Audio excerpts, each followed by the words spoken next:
Bienvenidas y bienvenidos a esta emisión de Escribe desde casa, una iniciativa de la Escuela de Humanidades y Educación en colaboración con el Centro de Escritura del Tecnológico de Monterrey, cuyo propósito es acercar a la comunidad académica y al público general a temas de interés relacionados con la escritura, la lectura y la oralización académicas.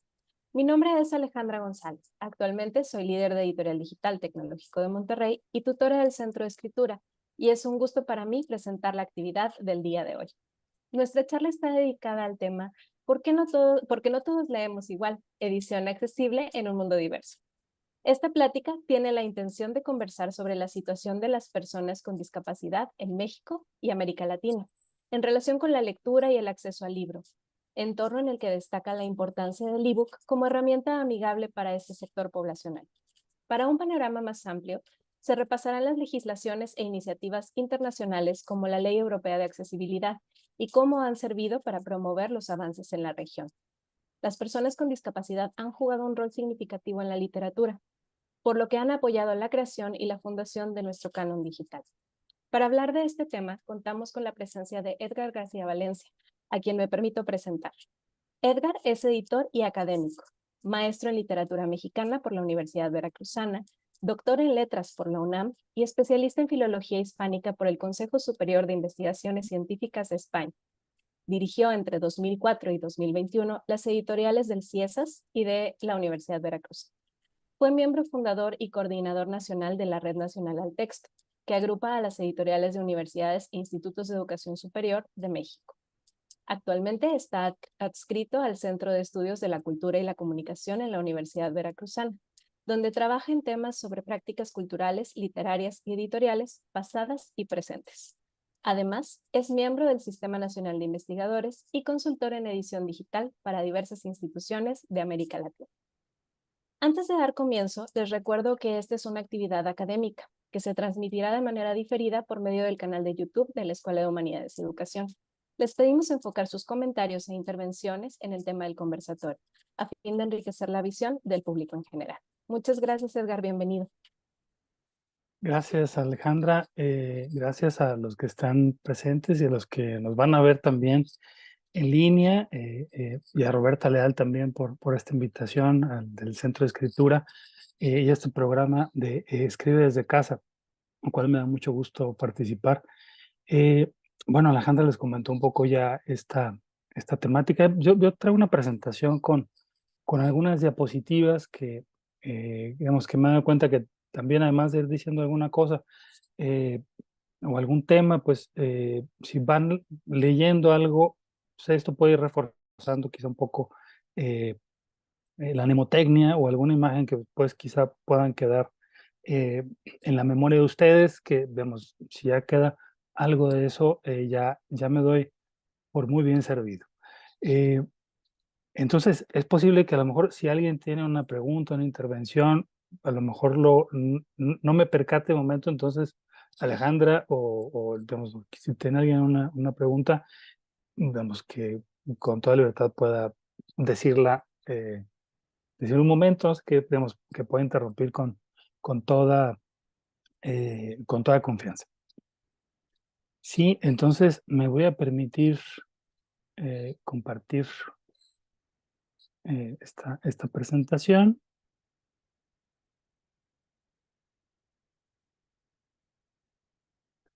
Eh,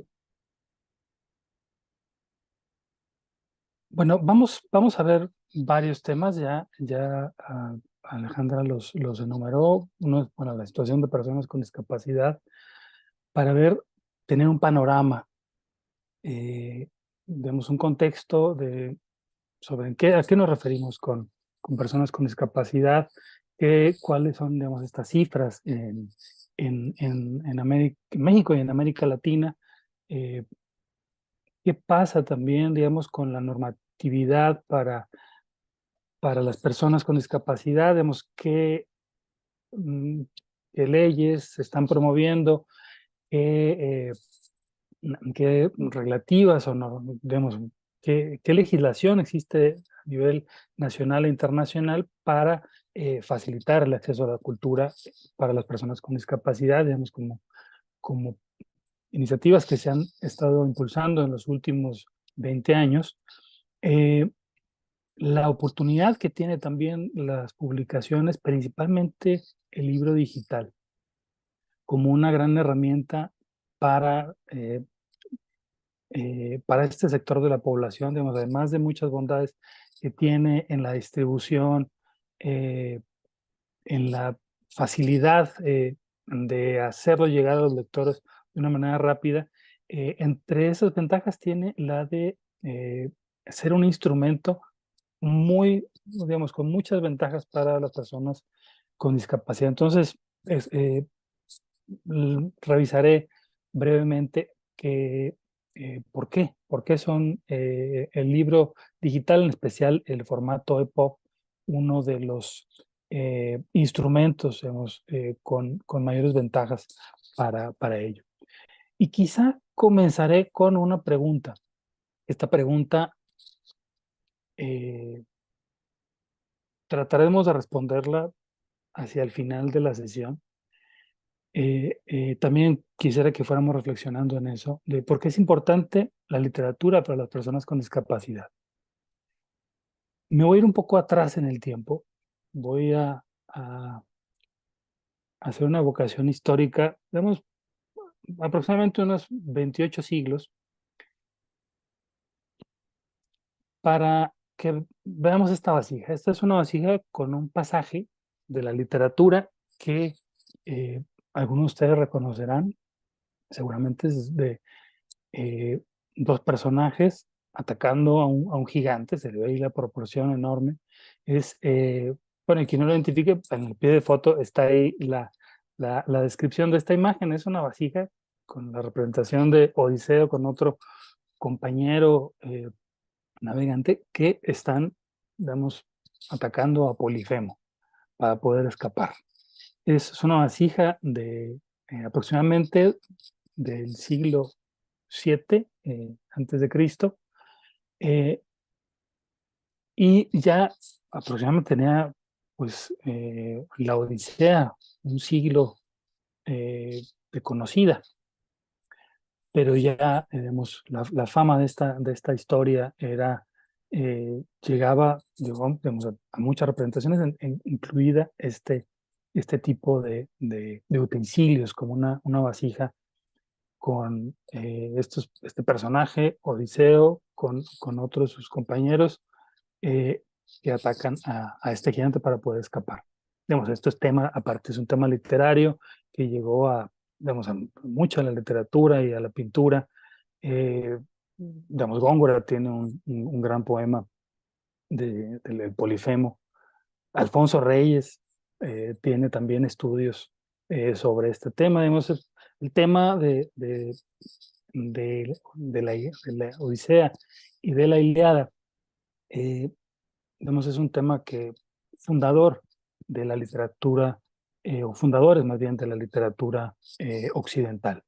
Y se lo debemos a este personaje, a Homero, que aquí vemos en una pintura neoclásica francesa, que se encuentra en el Museo del Louvre, eh, en donde Homero se supone que se reunía, aquí está en una plaza pública o aquí a la sombra de un árbol, a cantar sus poemas, a cantar sus himnos. En este caso, digamos, la Ilíada y la Odisea son grandes poemas, son poemas enormes, digamos, en extensión, eh, digamos, son muchísimos cantos, y que Homero o los que después cantaban estos poemas lo hacían también acompañados con una lira, que es ese instrumento que se ve ahí, que es así como una especie de arpa, digamos.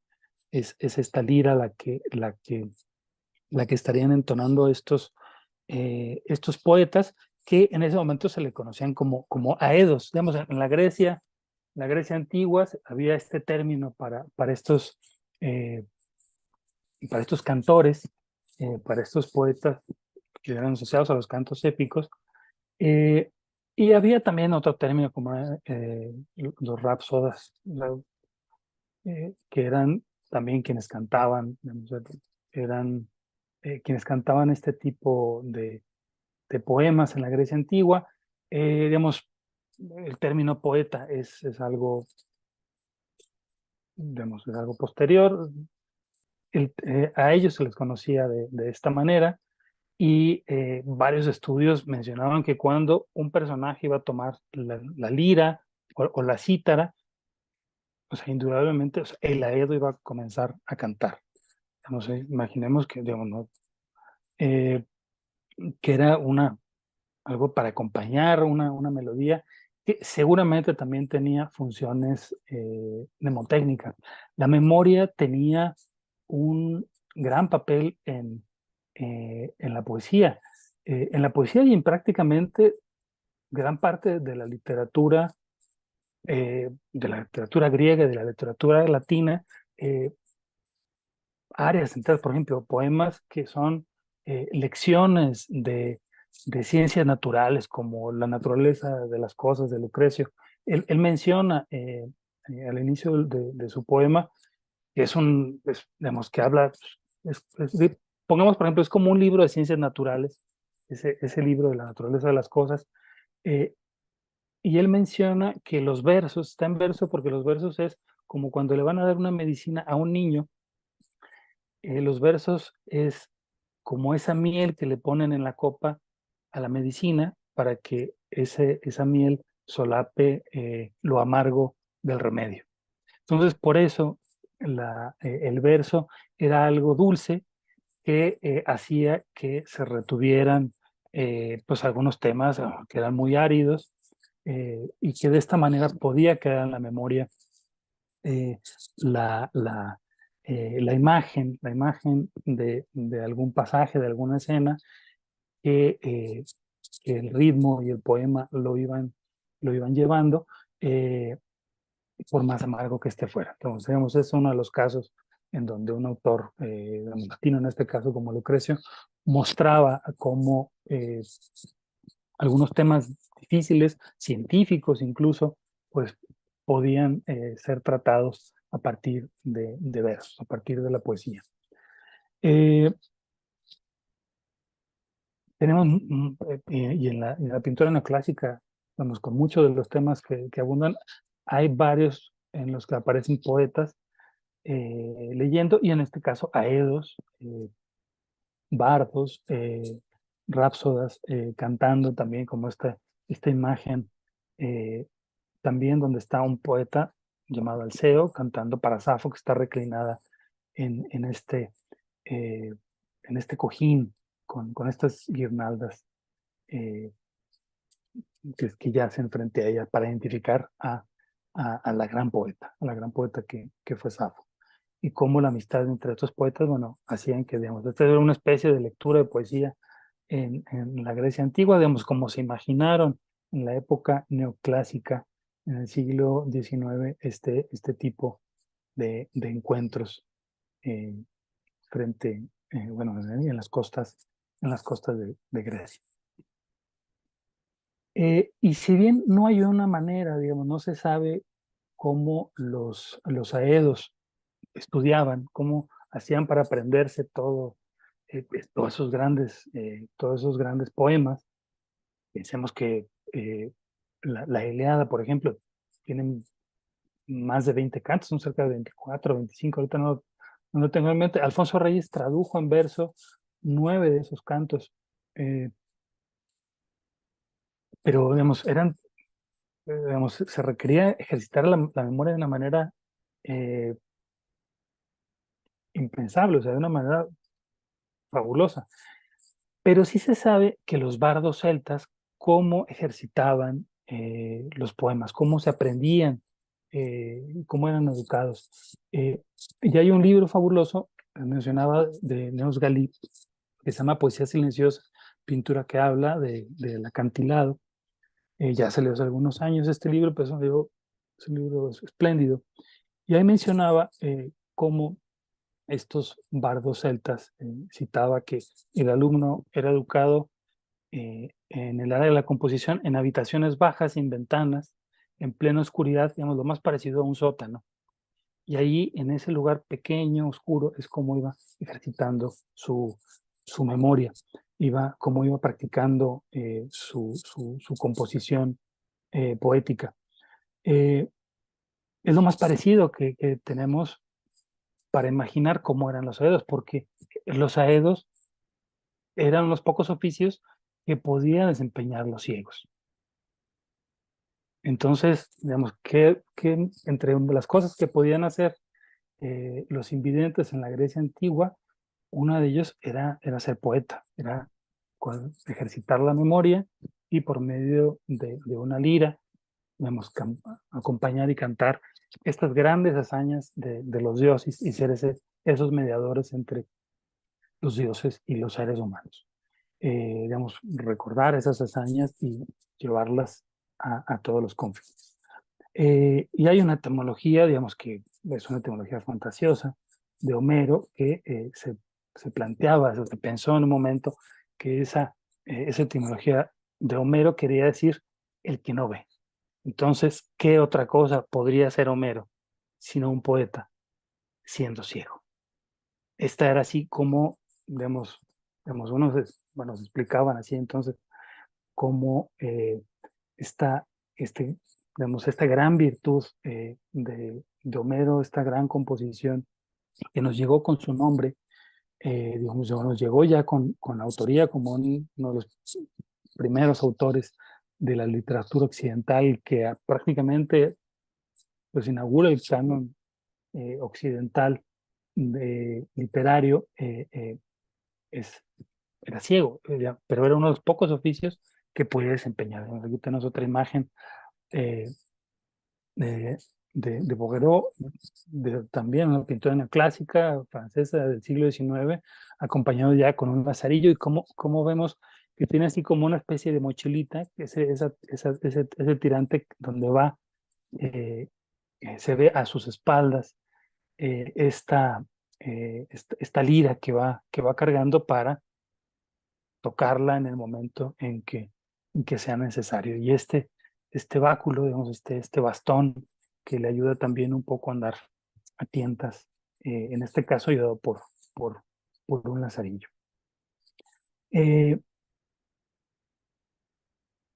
debemos entonces el inicio del canon literario occidental a, a una persona invidente. Ese es, digamos, a Homero, que inaugura hace pues, prácticamente 28 siglos la literatura con estas obras que han quedado bajo su nombre. Eh, pero ¿qué pasa ahora? ¿Qué pasa ahora? Digamos que tenemos toda una población. ¿Qué está pasando, digamos, con todas esas personas que, digamos, que tienen alguna discapacidad, eh, que, que pueden, que no pueden hacer alguna actividad, que están impedidos por alguna actividad de manera total o parcial? Y para esto hay una definición con estas actividades totales o parciales para las personas con discapacidad, eh, y la Convención Internacional de las Naciones Unidas sobre los Derechos para las Personas con Discapacidad lo define como aquellas que muestran alguna diversidad funcional de tipo físico, mental, intelectual o sensorial. Esta definición se ha ido, digamos, ampliando o haciendo un poco más específica en algunas regiones o en algunos países, eh, para dar, digamos, esta se especifica ya en lo sensorial, pues la vista, el oído, etcétera, para ir precisando, y por eso algunas cifras, digamos, varían un poco. Ustedes van a encontrar quizá cifras que cambian un poco de las personas con discapacidad, pero vamos a ver también en esta sesión por qué estas cifras varían, porque también una sola persona puede tener más de una eh, eh, discapacidad. Pero digamos, esto es lo que define, digamos, la Convención Internacional sobre los Derechos para las Personas con Discapacidad, digamos que es uno de los grandes eh, logros de las Naciones Unidas, en las que ha impulsado una serie de legislaciones en muchos países, en los que México, por supuesto, está incluido, parte de esta definición. Eh, Alrededor del 15% de la población mundial vive con una discapacidad. Son también cifras de la ONU. Y el Banco Mundial refiere que en América Latina alrededor de 85 millones, que esto sería el equivalente, para que nos hagamos una idea, a toda la población de Colombia y Perú juntas. Ese sería el equivalente, eh, son las personas con discapacidad en América Latina. En México, el censo el censo más reciente de 2020 mostraba que el 4.9% de la población nacional tenía alguna discapacidad. Eh, ¿Cuánto es el 4.9% de la población? Pues esta cifra la rasca apenas toda la educación superior en México. Estudiantes, profesores, estudiantes de posgrado, investigadores, somos todos académicos y estudiantes juntos en el país de universidades públicas y privadas reúnen o sea, apenas van alcanzando el 4.9% de la población. Para que demos una idea de cuál es la equivalencia en el país. Digamos, si uno digamos, uno voltea y ve instituciones de educación superior eh, por muchos lados, digamos, vean esa idea, digamos, esa proporción es la de las personas con discapacidad en nuestro país. Y ya siendo más específicos, hay un porcentaje de la población con discapacidad, digamos, que puede reunir también eh, una, dos o más de estas discapacidades según la actividad que realicen. Eh, es por eso que si ustedes suman este porcentaje, no, digamos, no da 100, digamos, lo supera, porque hay un 48% de personas que tienen problemas para caminar, subir o bajar. Digamos, para todas esas rampas que ustedes ven para ahí, es para este 48% de la población.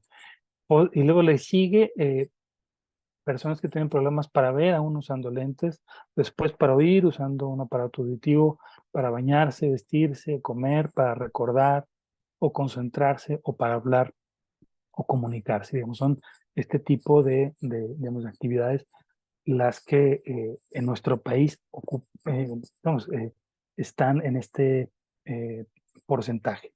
Es muy curioso que si nosotros cruzamos esta gráfica, podemos verla con los rangos de edades.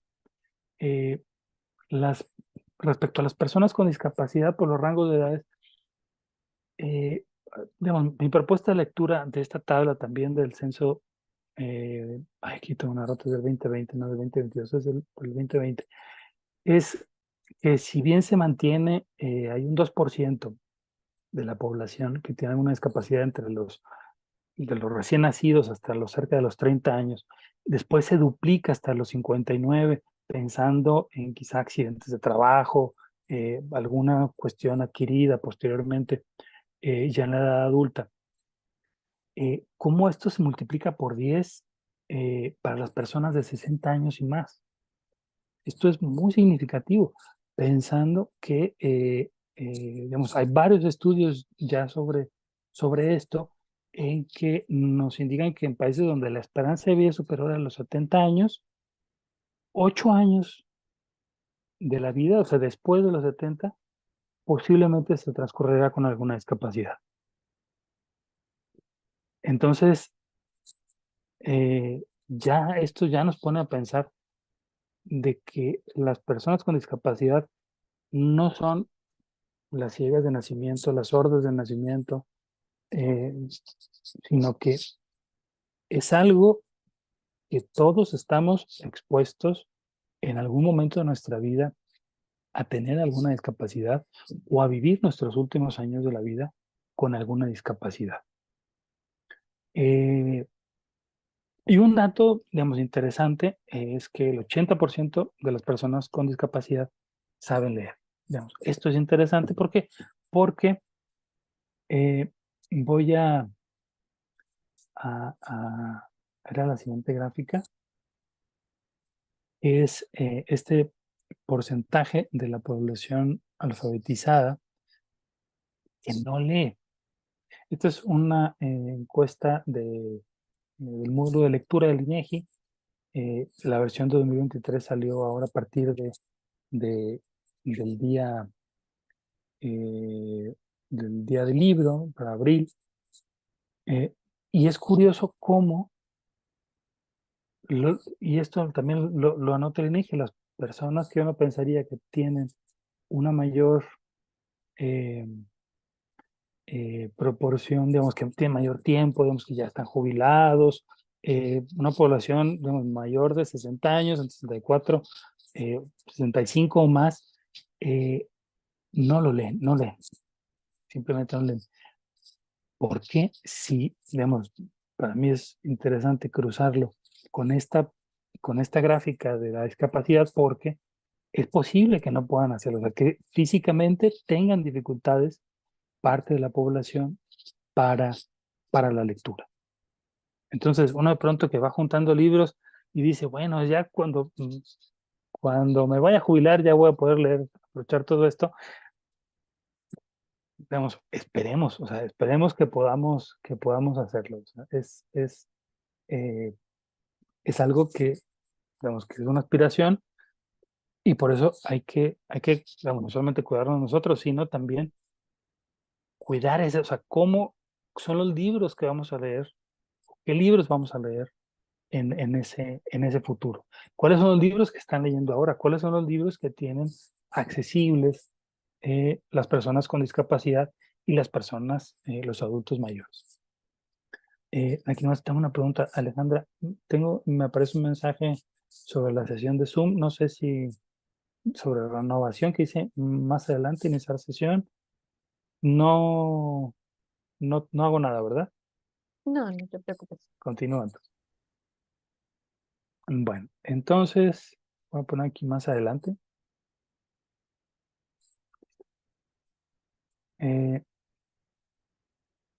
¿Y qué pasa también? Digamos, estamos pensando, los libros digitales son una gran propuesta para las personas con discapacidad, en este caso con los adultos mayores. Los estamos haciendo accesibles para ellos, digamos, la tecnología está siendo amigable con los adultos mayores, cuando vemos que, por otro lado, y esto, digamos, durante la pandemia, los ciberdelitos crecieron exponencialmente con ese sector de la población. O sea, para cuestiones de tarjeta de débito, de robo de identidad, de cargos no reconocidos, o sea, digamos, la ciberdelincuencia digamos, ha hecho gran mella justo en este sector de la población, es uno de los más vulnerables. Pero a este sector de la población también es donde estamos pensando hacer llegar estos libros digitales como una gran opción. Entonces, ¿qué es lo que tenemos que hacer? Tenemos que ir pensando en cómo ir haciendo esas ediciones y esa tecnología también más amigable y más accesible eh, para las personas con discapacidad y en especial para también los adultos mayores. Eh, Vamos ahora un poco a a la legislación, como, digamos, tenemos aproximadamente desde el 99 una iniciativa en América Latina, que fue la Convención Interamericana para la eliminación de todas las formas de discriminación contra las personas con discapacidad. Eso se firmó en Guatemala en el 99. La convención que les mencionaba al inicio de esta sesión surgió en 2006, eh, ya con su protocolo y la declaración interpretativa. Esto que ha llevado a modificar marcos legales en varios países eh, y que entró, digamos, 3 años después. Normalmente, cuando se realiza una convención, después de que se firma, se realizan los protocolos y entra en marcha, normalmente pasan aproximadamente 3 años, que es entre la firma de la convención y su puesta en marcha.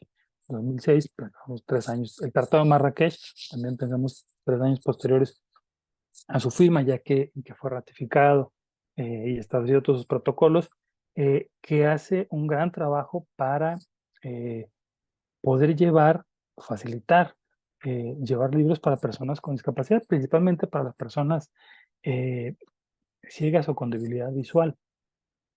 Y el trabajo que han hecho las asociaciones, digamos, en muchos países para poder llevar las demandas de estos sectores en la agenda pública y también como parte de los objetivos 2030 del desarrollo sostenible, porque no puede haber desarrollo sostenible sin inclusión. Vamos, entonces, esto es parte también, digamos, de estos temas de desarrollo, por supuesto, desarrollo humano, y que ha llegado esto a los derechos culturales para favorecer la inclusión de las personas con discapacidad, digamos, que más allá de, de dar asistencialismo, es que por sí mismas tengan las facilidades para desarrollarse. Y es lo que busca estas convenciones y estas leyes. En 2019 surgió la Ley de Accesibilidad Europea. Esto plantea algo muy interesante porque eh, hay 6 servicios o productos que tienen que asegurar que sean accesibles para las personas con discapacidad para una fecha determinada, y una fecha fatídica, que es el 28 de junio de 2025. O sea, nos queda casi 2 años, un año, 11 meses aproximadamente, para que esto en Europa, pero vamos a ver cómo afecta también a los demás países. Eh, los servicios de telefonía, aplicaciones de canales de televisión, las máquinas de cajeros automáticos, transporte público, que tiene digamos, todo un capítulo en el que está desde las máquinas que se expenden los boletos, los horarios, el aviso de cuando llega un autobús, un tren, eh, digamos, lo puede hacer una persona ciega de manera autónoma, por ejemplo, o alguien con discapacidad que pueda llegar en silla de ruedas a cualquier lado eh, y tenga, digamos, el transporte público que no sea un impedimento para ello. El comercio electrónico, que a partir de la pandemia ha tenido un crecimiento exponencial, y los libros digitales. Esto es muy significativo porque dentro de todos ellos, o sea, los libros digitales es algo que contempla la Ley Europea de Accesibilidad como algo equivalente a los servicios de telefonía, al transporte público, a los cajeros automáticos de los bancos. Los libros digitales es un producto que debe garantizar y debe incluir metas aplicables de accesibilidad para esa fecha, para el 2025.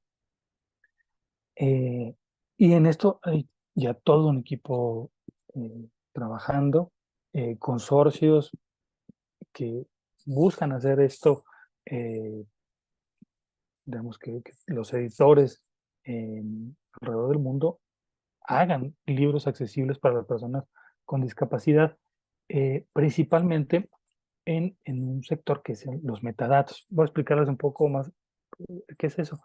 Eh, Aquí les pongo la fecha, pero por ejemplo, la ONCE, que es la Organización de Ciegos de España, eh, un, un- un personaje que pertenece a la ONCE decía, bueno, si quiero un libro accesible, regrese hasta el 2025. Esto fue en 2019, que fue una convención de bibliotecarios. Y él menciona, dice, pero, o sea, ¿por qué me tengo que esperar? Esto fue en 2019, me tengo que esperar hasta el 2025. Ahorita lo tenemos ya prácticamente como dice el lugar común, a la vuelta de la esquina, pero el 2019 se ve todavía muchísimo más lejos. Dice, pero si ya existe la Convención de la ONU sobre los derechos para las personas con discapacidad, o sea, ¿por qué tengo que esperarme todavía, en este caso, 6 años más si quiero un libro? Entonces, digamos, este es el dilema que enfrentan las personas con discapacidad. Las personas que quieren leer un libro, dicen, oiga, hasta el 2025 voy a poder comenzar a hacer, a hacer reclamaciones. Mientras tanto, está el consorcio de libros accesibles. Este fue una iniciativa promovida por la OMPI basada en el Tratado de Marrakech. Está aquí la Liga Accessible Book Consortium, conocido como ABC, y busca generar un gran repositorio eh, de libros para hacerlos llegar a las personas con discapacidad. Tiene un término que me encanta, es combatir el hambre de libros. Entonces es un término muy fabuloso, porque dice que todos los libros que se publican en el mundo, cuando empezamos en México, se publican al año cerca de 28,000 nuevos títulos, que son los que están registrados en la agencia de ISBN, año con año. Imagínense eso en el mundo, y hay países que publican muchísimo, pero solo el 7% tiene un formato adecuado para personas con alguna discapacidad. Y lo que plantean es que esto mejora la educación y las oportunidades, se pone en práctica principios y normas de derechos humanos, se estimula el desarrollo económico y el progreso social. Es por eso que buscan establecer limitaciones o excepciones en relación al derecho de autor, y favorecer los intereses de estos sectores de la población que están definidos en el Tratado de Marrakech, del cual México también forma parte. Y favorecen la edición accesible con capacitación, conversión, repositorios o premios. Incluso en la pasada Feria del Libro de Guadalajara, en un foro sobre edición accesible, se le entregó un reconocimiento, fue la mención honorífica del premio, que no se lo habían podido hacer llegar a Constantina Editores, que es una editorial mexicana dedicada a hacer libros en braille, libros infantiles. Ustedes pueden verlos aquí, en donde vemos que alterna el braille con la ilustración para hacerlos compatibles para diversos públicos. Entonces, digamos, son iniciativas una iniciativa mexicana que ya fue reconocida por sus buenas prácticas por parte del consorcio ABC.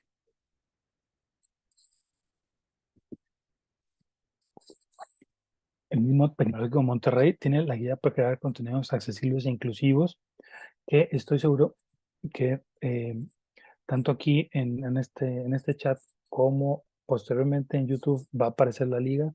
Ya Alejandra González o Roberta Leal la, la, la, la colocarán por ahí, o si no, la ponemos para que esté a su alcance, que es un esfuerzo muy, muy interesante de reunir criterios para orientar cómo generar contenidos también para personas con discapacidad.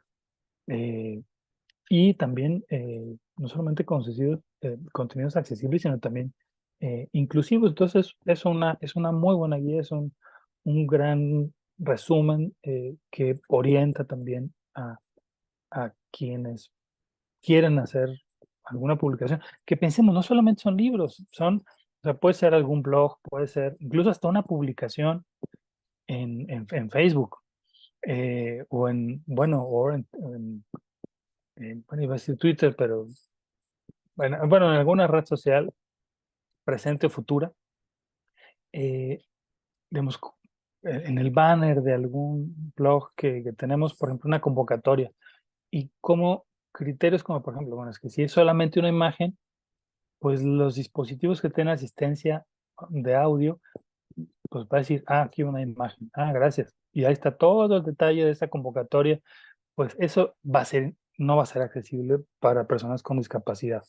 Entonces, digamos, si uno va a poner eso, que ponga también el texto, que haya una descripción de las imágenes, eh, digamos, de una manera concisa, y partiendo que la accesibilidad requiere un esfuerzo consciente y constante de aplicación. Es algo que tiene que irse ejercitando de manera, digamos, constantemente.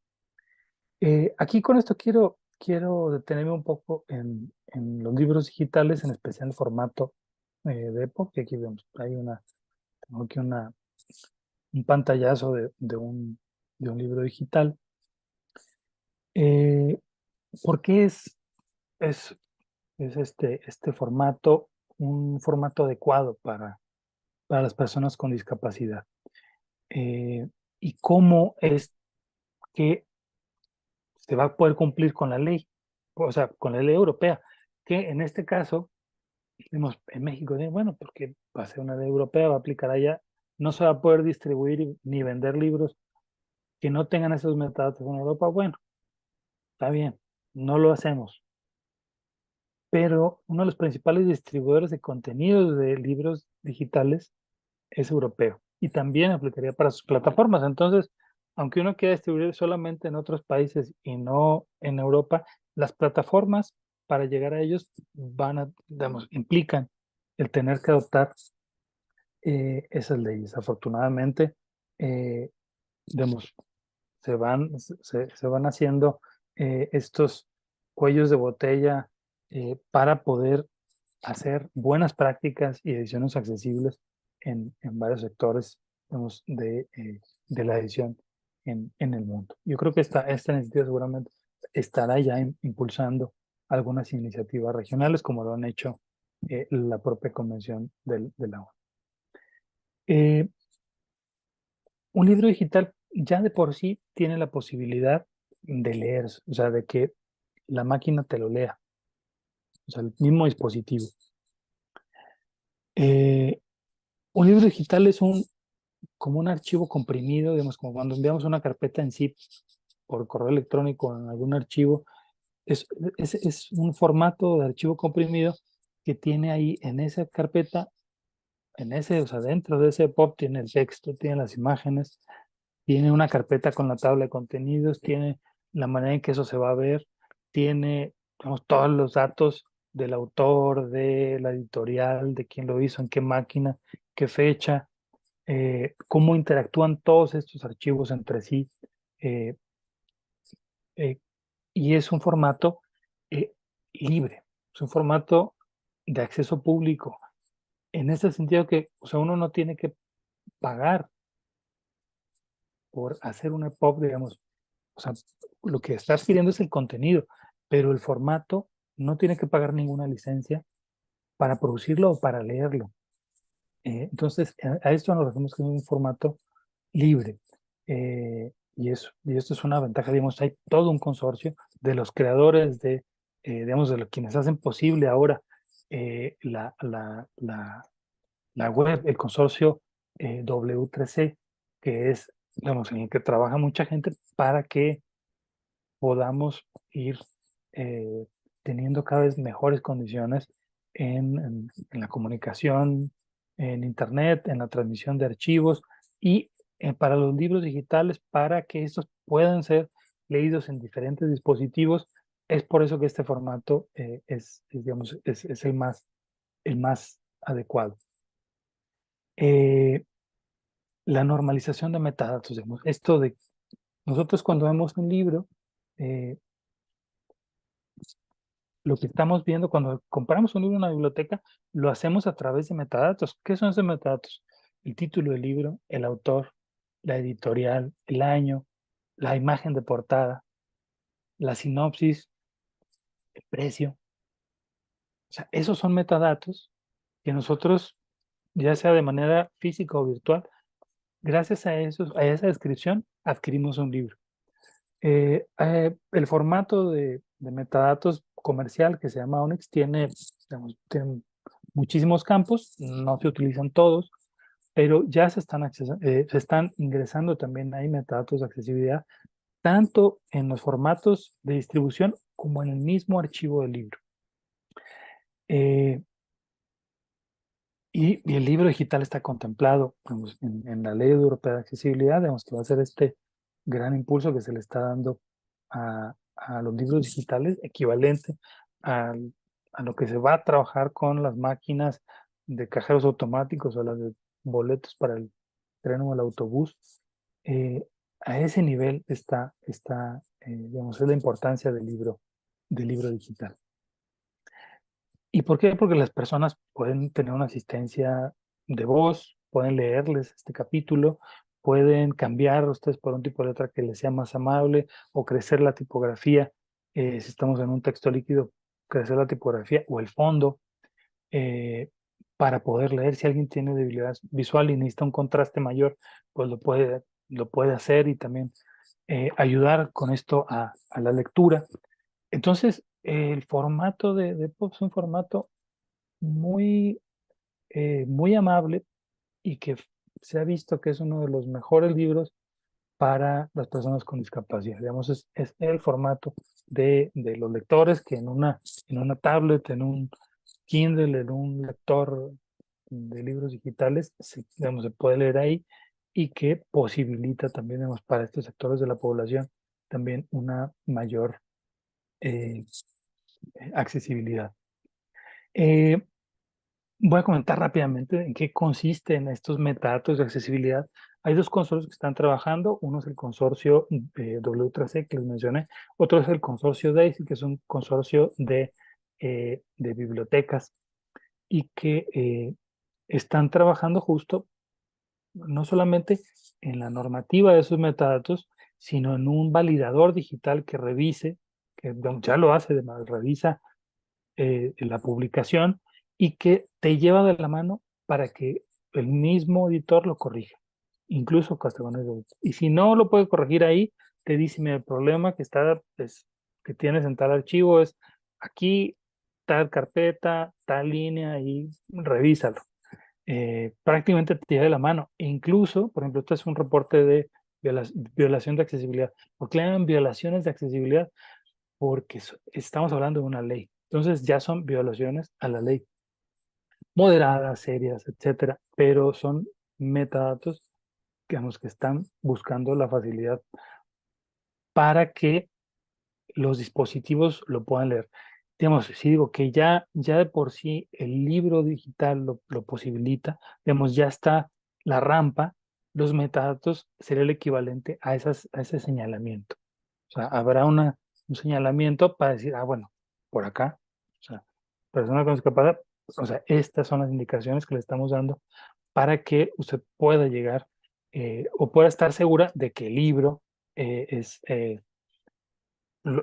digamos, es beneficioso o no para ustedes". Aquí vemos las tripas, el interior de un libro digital en donde vemos capítulos, o sea, dice en la parte de arriba una carpeta con el texto y luego dice portada, tabla de contenido, capítulo 1, etcétera, en un formato XHTML, que es el formato de las páginas web. Por eso está involucrado también el consorcio de W3C, porque para las páginas web ya hay un trabajo que se ha venido haciendo desde hace mucho tiempo para hacerlas accesibles. Entonces, muchas de esas buenas prácticas están pasando también a la, eh, a las buenas prácticas editoriales en edición digital. Cosas que, por ejemplo, para nosotros es muy simple, como, pues esta es la portada, esto pues es el índice, claro, es el colofón, o sea, cosas que nosotros a golpe de vista lo vemos. Imagínense para alguien que tiene asistencia digital, eh, pues le empieza a leer todo y uno no va a distinguir si esto es un epígrafe, esto es un capítulo, si esto está leyendo el colofón. eh, eh, digamos, esas buenas prácticas para ir señalando parte por parte del libro. Que dice: "Mira, por lo menos distingue la tabla de contenido", que esa es, digamos, quizás la recomendación más básica en estos programas. eh, en estas buenas prácticas que utiliza la web y que se han ido sumando entre ellas, pues una declaración de que si tiene esos datos de accesibilidad o no, si hay un peligro, por ejemplo, si hay más de 3 flash por segundo, que esto pueda causar para alguien sensible algún ataque epiléptico, este, si hay un modo para ingresar al texto que sea visual, eh, que hay muchas imágenes o que hay una mezcla entre esos. Estos son las indicaciones de metadatos que se tendrían que, que indicar. Digamos, son básicamente, y lo lleva de la mano. Aquí está, por ejemplo, cómo dice: "Bueno, está este problema", dice, te pone ejemplos de cómo resolverlo, incluso casi para copiar y pegar en los metadatos de accesibilidad. Digamos, sí está la ley, pero se están haciendo todo lo posible para que las buenas prácticas, para que a través de estos metadatos las personas con discapacidad, y estamos viendo que no solamente para ellos, sino para todos nosotros y también para los adultos mayores, puedan tener esos contenidos de una manera más amable. digamos, los audiolibros es parte también, digamos, de este rescate que nos sirve a todos y que gracias a esto vamos a poder distinguir, vamos a tener más audiolibros también a nuestro alcance gracias a estos metadatos de accesibilidad que va a poder distinguir en una tabla de contenido capítulos por capítulo. Digamos, son algunos de los beneficios que son pensados justo para la accesibilidad para personas con discapacidad, pero que nos llegan a todos. Ya hablo, digamos, insisto quizá mucho en este futuro, en pensar de que, digamos, bueno, si los editores no lo quieren hacer por las personas con discapacidad, si ven el 2025 muy lejos, pues por lo menos que lo hagan por sí mismos en el futuro. Hubo un meme que circuló por ahí, algo gracioso que decía, por favor, espere ser atendido, no abra la puerta, puede haber una persona adentro y podría ser usted. Entonces esto desató, digamos, muchas burlas por este anuncio seguramente en una oficina, eh, pensando en películas como Volver al Futuro, así, claro, crear una paradoja que destruye el universo, ¿no? O sea, que no se podía encontrar el personaje con sí mismo. Eh, este tipo de paradojas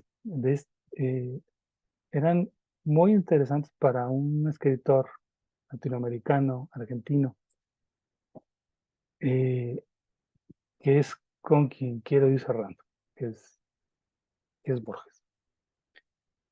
Eh, Borges, entre los años 50, que comienza, de 1950 y 55, comienza a perder la vista, hasta que, bueno, queda prácticamente ciego, pero es nombrado justo en el 55 director de la Biblioteca Nacional, en Argentina. Y es ahí que piensa en alguien más, piensa en ese doble, en ese otro yo, que había sido también director de la Biblioteca Nacional en Argentina y había quedado ciego. Este,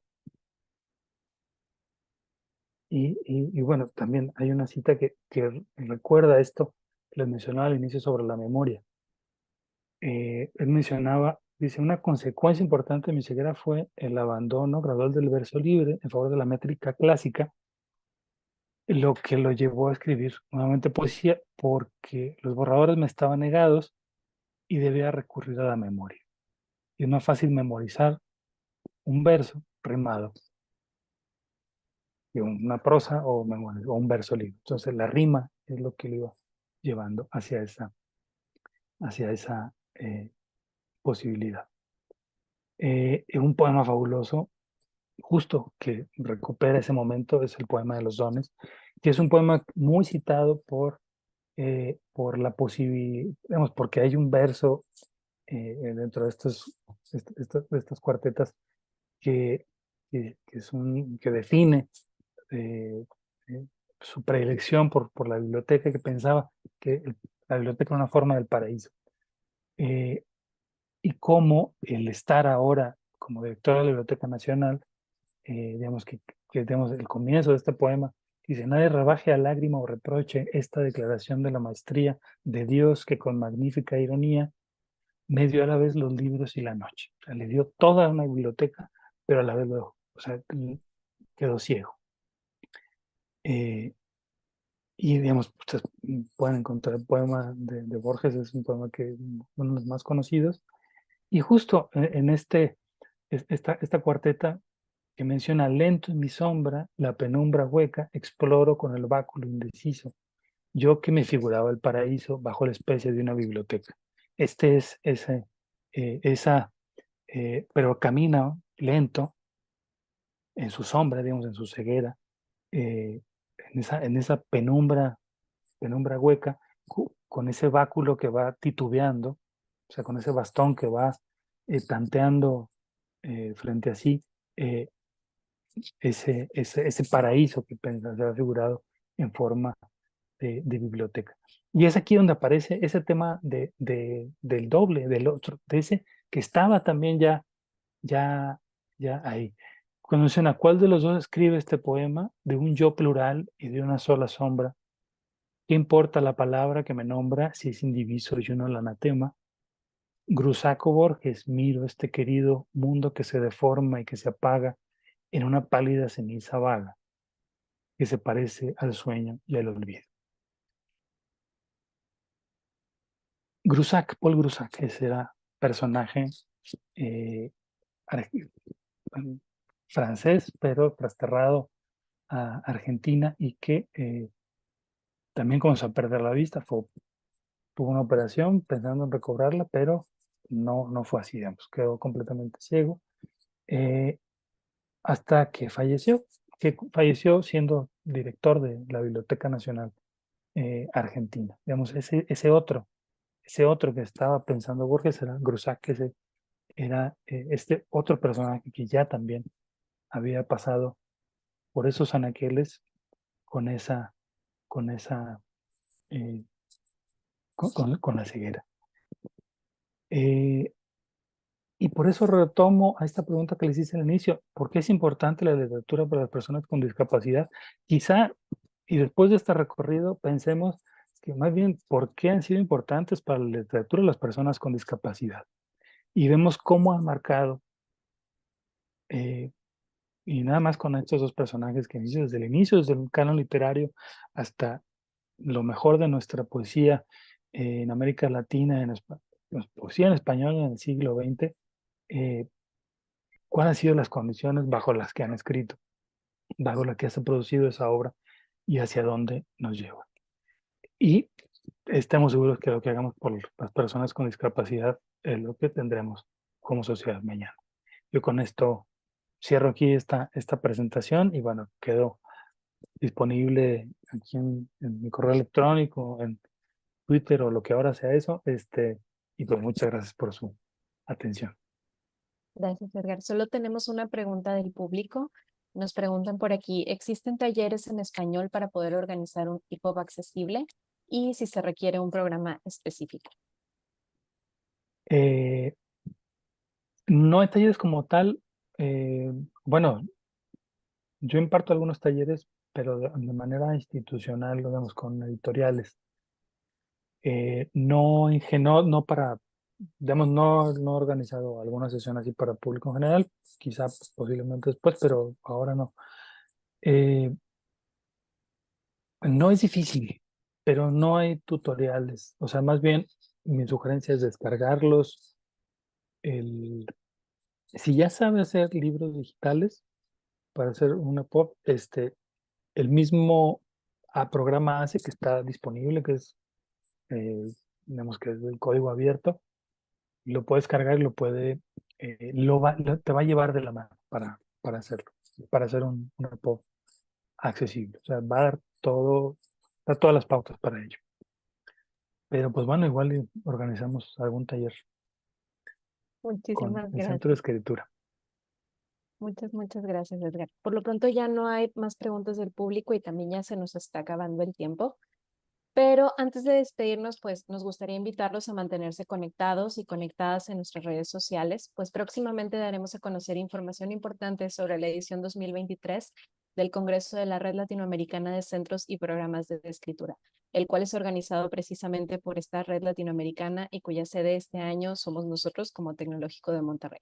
Este se llevará a cabo los días 11, 12 y 13 de octubre.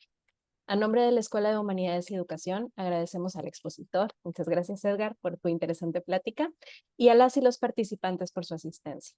Las y los invito a todos a asistir a nuestras siguientes actividades programadas, las cuales serán publicadas en nuestro Facebook e Instagram, los cuales los pueden encontrar con diagonal Escritura Tech, así como en nuestro sitio web centroescritura.tech.mx. Muchas gracias a todos.